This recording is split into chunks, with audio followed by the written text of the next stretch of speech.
Rolando Mirones, él es presidente del movimiento Refundación del PRD. Rolando, la pregunta que le hago a todos los PRDs que llegan, ¿son un partido de gobierno o de oposición? Bueno, los miembros del PRD estamos seguros de que somos oposición. La dirigencia del PRD no sabe, esos son ninis. Esos son los ni ninis. gobierno ni oposición. Digo, es un peligro para la propia democracia que el partido más grande tenga esa indecisión. Sí, por supuesto, Fernando. La verdad que los panameños en general estamos cansados, y yo me incluyo, de estar oyendo los temas estos de los partidos políticos, en este caso el PRD, las peleas internas, porque las peleas internas del PRD no le ayudan a nadie ni le sirven a nadie. Pero lo cierto también es que lo que pasa en los partidos políticos afecta al país. Claro.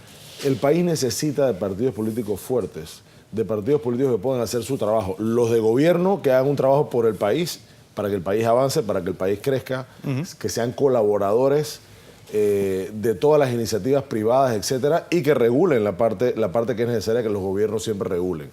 Y los partidos políticos de oposición hacer un balance, porque los partidos de gobierno no pueden funcionar a sus anchas sin que haya alguien que le diga por aquí no. Tiene que haber siempre negociaciones, pero las negociaciones políticas no pueden ser en función de qué le interesa a una persona o a otra, sino en función de los mejores intereses del país. Y por eso son importantes los partidos, tanto de gobierno como de oposición. Hace un momento pasamos una entrevista con el diputado Luis Barría que dijo, el PRD va a escoger, pero nos tienen que tomar en cuenta nosotros los panameñistas para que nosotros le demos su voto al que escoja el PRD. Ayer, bueno, lo que tú has denominado una práctica de tonadas donde Cristiano Adames parece perfilarse como presidente de la Asamblea. Sí, mira, es que yo creo que, número uno, el pueblo ya está cansado que le digan mentiras, y número dos, ya tenemos experiencia. Todos tenemos experiencia en estos temas. Y estas cosas se arreglan la última noche. La última noche. Es decir, hay gallo tapado acá. Por supuesto. O gato tapado, más bien. Y yo creo que más bien es gato tapado. Yo creo que lo más probable es que Benicio Robinson va a correr, o por lo menos va a hacer el intento hasta el final. Y es lógico que en este momento él no se presente. Y él no se presenta porque en buen panameño decimos, se quema. Todo lo que tiran ahora es para quemarlos. Es para que sencillamente hablemos de otra gente, nos descuidemos, pensemos que va uno y al final va otro. Esa ha sido la práctica en la política panameña, así es que yo creo que ya tenemos que dejar de ser tontos y sencillamente saber qué es lo que viene y prepararnos para eso. Eso es lo indicado. Pero está Benicio Robinson con un pie en gobierno y otro, bueno, más bien un pie en el PRD y otro en el gobierno. Así es. Pero hay figuras también importantes del PRD como Martín Torrijos, que también está en esa situación de Nini. Sí, es que en este momento no sabemos qué están haciendo. El partido PRD en este momento tiene una crisis, un problema interno severo, y es un problema interno que hay que arreglar porque no es cierto que el PRD le toque ser gobierno en el 2019. Será gobierno en el 2019 si la gente quiere. El pueblo que el pueblo determine. El pueblo decidirá quién es el partido o el grupo, porque ya hemos visto que hay grupos de independientes, etcétera, y en otros países están pasando cosas, como en España, que en México también, que estamos viendo otro tipo de movimientos políticos, porque no es cierto que no sean políticos. Todos estos movimientos sociales de la sociedad civil, etcétera, al final tienen un esquema político, solamente que no se llaman partidos políticos. Pero, por ejemplo, si algo tuvo el PRD es que se fundó exactamente para amalgamar a todos esos trozos de la sociedad que había dispersos por ahí. Es decir, desde la extrema izquierda hasta la derecha más recalcitrante, desde clases campesinas hasta clases obreras. Y ha perdido fuelle con todos esos grupos y ahora, bueno, ellos, una crisis que no ha sido externa. Se ha provocado en el PRD, se ha cosechado y se está comiendo en el PRD. Lo que ocurre es que el fundador del PRD, el general Omar Torrijos Herrera, era un hombre que estaba pensando en qué era lo que nos unía, qué es lo que teníamos en común. Y en este caso era básicamente el trabajo comunitario. ¿Qué pasaba en las comunidades? ¿Cuáles eran las realidades de la gente allá abajo? Ese era todo lo contrario de lo que estamos haciendo ahora. Ahora estamos en peleas políticas, y en ese tiempo la preocupación de él era qué pasaba en cada comunidad, porque no es lo mismo lo que pasa en Ocubo, en Herrera, que lo que pasa en el Limón, que está al lado. No es lo mismo. Entonces había una conexión con las comunidades, había una conexión con las necesidades de cada una, y eso hacía que se pudiesen amalgamar en el PRD todo tipo de personas.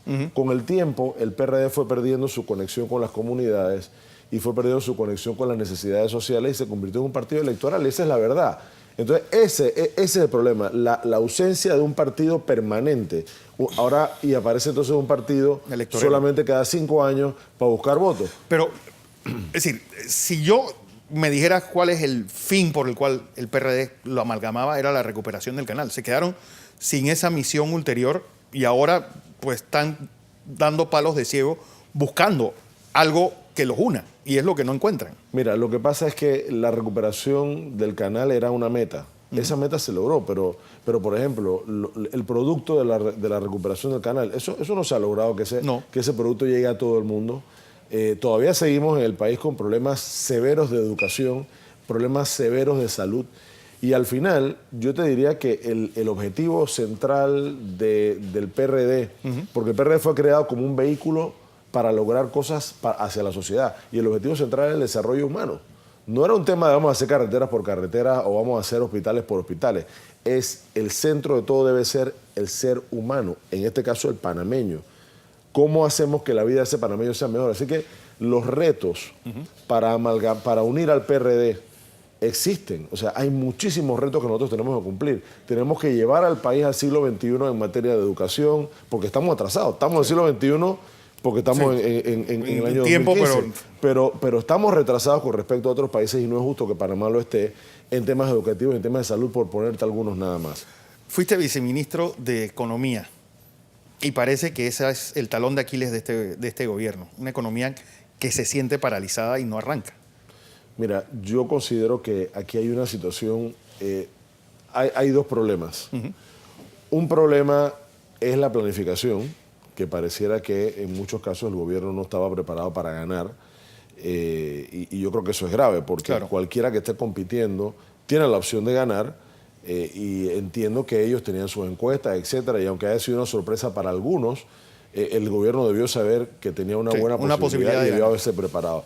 Pero lo otro es la respuesta frente a ciertas situaciones que son más que nada personales. Por ejemplo, las relaciones que había entre el hoy presidente de la República y el expresidente Martinelli. Unas relaciones que empezaron muy bien y que después terminan en un conflicto profundo. Entonces, a veces pareciera que el gobierno está actuando por un sentimiento más allá que con la cabeza fría. Y te lo digo porque ya han habido pronunciamientos de la empresa privada, pronunciamientos de una envergadura importante, porque hacía muchísimo tiempo que la empresa privada no se unía de esa forma. 1987. Y no se pronunciaba de esa forma. Y básicamente, ¿por qué? Porque es que el gobierno es una fuente de ingresos importante para muchas empresas por la cantidad de proyectos que hay. Y tú escuchas a la gente del gobierno que te dice hoy en día, no, lo que pasa es que la economía iba muy rápido y había que frenarla, había mucha inflación. Y todo eso son conceptos ciertos, pero es que el frenazo no puede ser de 150 kilómetros por hora a 30 kilómetros por hora, no puede ser. Y todo eso se planifica, o sea... Sí, un aterrizaje. Si se llega al análisis de que la economía va muy rápido, de que se está produciendo una inflación, etcétera, de que se va a producir un recalentamiento, hay maneras de bajar eso, pero eso se hace planificadamente y hay medidas que se toman y no sencillamente se dice, bueno, no pagues nada, no le pagues a nadie y no hagas ninguna obra. Porque ahí hay un montón de obras paralizadas. Hay obras paralizadas, hay gente que ya hizo su trabajo y que sencillamente porque huele al gobierno pasado no le pagan. No le pagan. Y yo lo he dicho, yo no estoy de acuerdo, por ejemplo, con una persona, recuerdo uno de los empresarios que estaba con medida cautelar. Su abogada dice, pero es que a él solamente el caso por 5 millones, pero él le deben 15. Digo, yo entiendo que a esa persona no le paguen. Pero yo no entiendo que una persona que no tiene ningún proceso andando, que tiene su obra hecha y está ahí, que no le paguen. No le paguen. Hay cientos de millones de dólares de cuentas que el Estado no ha pagado y que por supuesto producen un efecto en cascada, porque esas son empresas que están botando gente y que no pueden realizar proyectos nuevos. Fuiste director de la policía y lo de ayer ya es un exabrupto. 6, se especula que pueden haber sido 10. Salen de un lugar de máxima seguridad que en teoría son 4 llaves las que se necesitan para abrir la puerta donde estaban esta gente metida. Es decir, algo está fallando en las cárceles. Mira, ahí hay graves problemas de hace muchos años. O sea, y ahí sí no podemos acusar a este gobierno, ni podemos acusar al anterior, ni al de antes. Yo creo que hace muchísimo tiempo no se invierte en el sistema carcelario porque se ve como que es, digamos que es la último de la fila. El último de la fila, pero más allá del último de la fila. Y también hay otro problema, que por muchos años ha existido el fantasma de la privatización. Y digo fantasma porque eso no es real. No es real que el Estado pueda gastar el dinero que significa privatizar las cárceles. Y hay funciones que el Estado puede realizar mucho mejor. Digamos que habrá algunas actividades de cárcel que se pueden privatizar, puede ser, sí, pero todos los cálculos que se han hecho a través de los años y por muchos gobiernos, el Estado nunca puede. Entonces pareciera que hay alguien como esperando que el sistema carcelario siga deteriorándose para que eventualmente se diga que solamente se soluciona privatizándose. Y eso es dañino, eso no es justo, porque esos son panameños que han cometido errores definitivamente, claro, pero esos errores no los tienen que condenar a muerte. Y si tú entras a una cárcel te das cuenta que prácticamente son personas que están condenadas a muerte, porque nada más el ambiente que hay en esos lugares ya te enferma.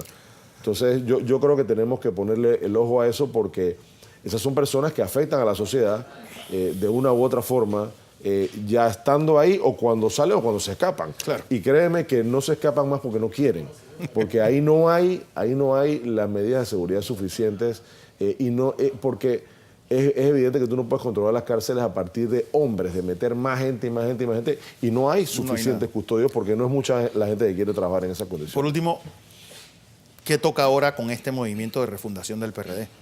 Mira, nosotros estamos trabajando por nuestro partido. Estamos caminando por todo el país, estamos hablando con las bases, hablando con la gente. Tenemos una directiva a nivel nacional, tenemos un estatuto, una estructura. Estamos llenando las estructuras de juntas directivas a nivel de áreas de organización, o sea, digamos que a nivel regional, sí, son 26 áreas. Tenemos ya juntas directivas en 18 de esas 26 áreas y continuamos. Este fin de semana vamos a estar en Chepo, también fundando ahí nuestra junta directiva. Y de ahí en adelante lo que queremos es sumar personas al movimiento de refundación PRD, que es una corriente dentro del partido, para participar en un congreso ordinario que ya es extemporáneo. ¿Vas a aspirar a algún puesto del CEN? No, yo no tengo ninguna aspiración de participar en el CEN. ¿Y a presidenciales del 2019? Pero eso ya vendrá, eso ya vendrá a su debido tiempo. En este momento yo creo que ninguna aspiración personal tiene cabida. Nosotros tenemos que trabajar por nuestro partido, porque el PRD tiene que regresar a ser ese partido que era una opción para la población, tiene que volver a conectarse con la comunidad, a conectarse con la gente, y eso no lo hemos hecho. Nosotros tenemos que lograr eso primero para entonces pensar en una opción presidencial, sea de quien sea. 10 años en el desierto. Un partido como este, que está hecho para hacer gobierno, lo aguanta. Por supuesto, es que si tú participas en un partido político es porque tú crees en el proyecto que tiene ese partido para el país, porque los partidos deben tener un proyecto país. Y esto es totalmente independiente de los famosos planes de gobierno. Los planes de gobierno son unas listas interminables, una cartita de al niño tareas Dios o cartitas al niño Dios. O sea, eso no tiene nada que ver con el plan nacional. Nosotros hicimos nuestro plan en el 2001 y esos documentos yo me imagino que se engavetaron. Eso fue un excelente trabajo que se hizo en un congreso programático del 2001 y que está engavetado y que hay que sacarlos de vuelta. Claro. Ese plan de país, nosotros tenemos que ejecutarlo desde el gobierno. O sea, el problema no es desear llegar al gobierno, el problema no es buscar el poder, el problema es para qué buscas el poder. Si tú buscas el poder para desarrollar un proyecto país, excelente. Si tú buscas el poder para embolsillarte todo el dinero público, esa es otra cosa. Sí. Entonces el PRD tiene vocación de gobierno, nosotros tenemos que trabajar para eso. Así que no se trata de 10 años que el problema sea que muchos PRD se quedaron sin trabajo, ese no es el problema. El problema es que son 10 años en los que el PRD no ha podido desarrollar su programa que tiene para el país, que nosotros consideramos que es el mejor. Y encima, cuando nos ha tocado ser oposición, no hemos hecho el trabajo. No lo hicimos en el gobierno de Martinelli y no lo estamos haciendo en el gobierno actual. Y yo insisto, no es por falta de vocación de los miembros del PRD, es un problema de dirigencia. Y por eso Refundación PRD quiere disputarle esa dirigencia a Benicio Robinson y a todas las personas que lo apoyan en un congreso como debe ser. Claro. A mí me dice mucha gente, Benicio, no, pero Mirones, tú tienes que ir a buscar votos. Exactamente. Eso estoy. Pero para que nosotros busquemos los votos, tiene que en efecto haber un congreso nacional ordinario. Ya lo han anunciado supuestamente para el junio primer del otro año. cuatrimestre del 16, pero siempre dicen que eso depende de un directorio que se va a dar el 12 de julio. Entonces, si Benicio Robinson gana la asamblea en el 1 de julio, yo te puedo asegurar que el 12 de julio el directorio dirá, no, resulta que no queremos congreso ordinario, Sí, porque queremos ya un tenemos- extraordinario, reformemos el estatuto, etcétera, y tendremos Benicio Robinson para rato. Y eso no puede ser. Benicio Robinson debió haber hecho un congreso ordinario a más tardar en mayo de este año. Exacto. Violó el estatuto, no hizo el congreso y ahora todavía está teniendo dudas de si lo va a hacer o no lo va a hacer porque su objetivo es perpetuarse. Y la realidad en el PRD es que con Benicio Robinson mandando, el PRD no puede ganar en el 2019. Así que yo se lo he dicho varias veces a Benicio, por favor, no tengas miedo, vamos a una elección, vamos a un congreso, busca tus votos, lo que te adversamos buscaremos nuestros votos y que gane el mejor.